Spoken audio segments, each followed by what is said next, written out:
Well, good evening. Welcome to Grover Hill Zion United Methodist Church here at 204 South Harrison Street in Grover Hill. The Thursday evening devotions from around the kitchen table. You know, all week, this last week, been beautiful, hasn't it? Sun shining most of the time. Weather was very nice, comfortable. And I just started to sit outside. I got up and went for a walk this morning about 5 o'clock this morning. It was a little cool, but it wasn't bad. And I just started to go outside a little bit ago and sit down on the deck out there. My gosh, that temperature is cool with that wind blowing like that and chilly. And it just kind of reminded me that, sometimes in our life the sun is shining and everything's bright and everything's going good. And then sometimes we get clouds like we have today. It looked like rain, but I don't think it rained.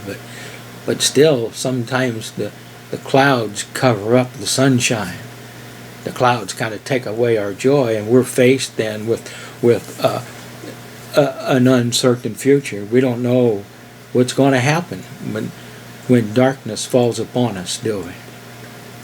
For instance, I'll use myself as an example. Back in 1998, I had to deal with cancer.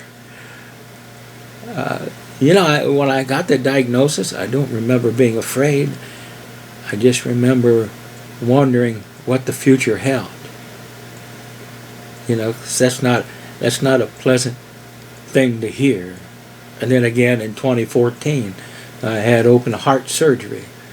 And again, I had no fear of going through it. I just knew that it wasn't going to be a pleasant thing to go through. And I wondered what the future held as well.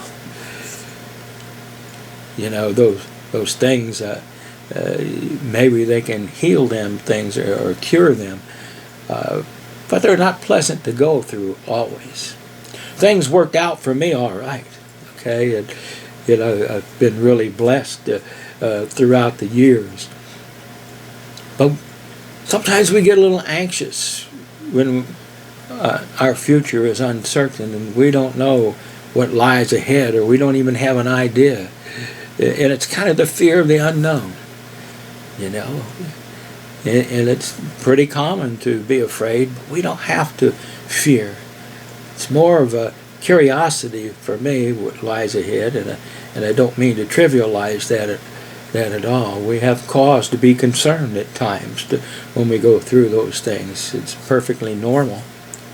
Well, God has promised. I always remember that God has promised, no matter what we have to go through, that He's going to be with us each and every step of the way.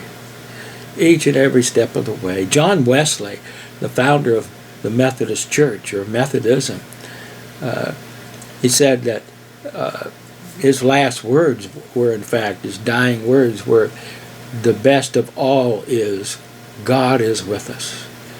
The best of all is God is with us. If we could stay focused on that and remember that our Creator is with us each step of our journey in this life, it takes away a lot of anxious moments for us. For me, I've learned, I've come to realize my goal in life is just to get so close to Him that on the day that He calls my name, that there won't be any big change. When we talk about fear of the unknown and fear of going through danger and the like, I'm always reminded of King David.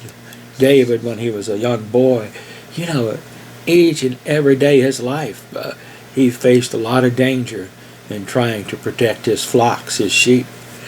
As he writes the 23rd Psalm, he's faced a lot of danger as well.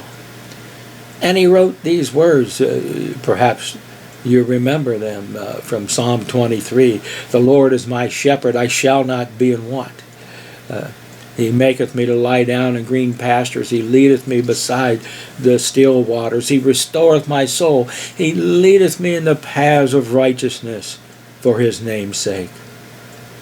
Yea, though I walk through the valley of the shadow of death, I will fear no evil, for Thou art with me. Thy rod and Thy staff, they comfort me." Thou preparest a table before me in the presence of mine enemies. Thou anointest my head with oil. My cup runneth over.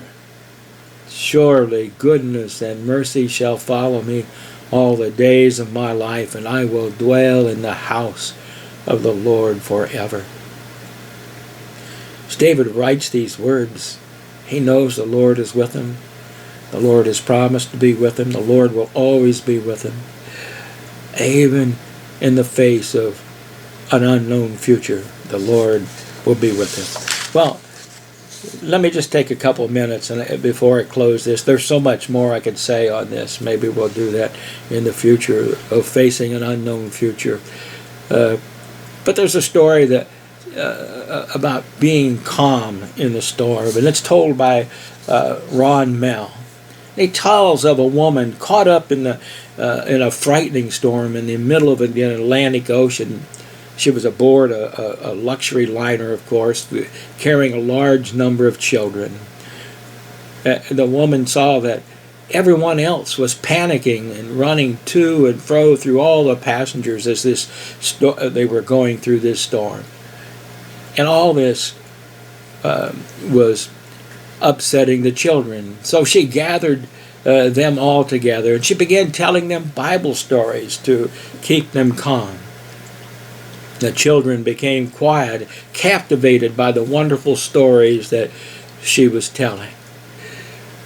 The ship made it through the storm safe and sound, and as the captain made his rounds, he saw the woman laughing and talking with the children. She had stayed calm through the storm, through this unknown future, and she was calm now. And he was puzzled. And the captain said, "How did you keep your cool when everyone else was falling to pieces in panic?" And the woman responded, or he said, "Have you been through something like this before?" And the woman responded, "Well, it's simple. I have 2 daughters. One of them lives in New York, the other one lives in heaven. I knew that I would see one or the other of them in a few hours, and it didn't make any difference to me which one." And then Mel goes on to say, he said, does this story seem a trifle sentimental and unrealistic to you? Well, it shouldn't. It simply describes the mindset of the serious believer, the follower who takes Jesus at his word. If you feel such a story is simply sentimental, you may feel the same way about heaven and the concept that God is in control. Grace through the storm is a function of believing the creator of the storm is also the deliverer from it. He is also the one who can bring us peace and strength when all of those around us are falling apart. And no matter what kind of an uncertain future we face, our Creator cares about each and every one of us. He'll be with us each and every step of our journey of life. And He'll bring peace to our soul. Well, you have a great and blessed week.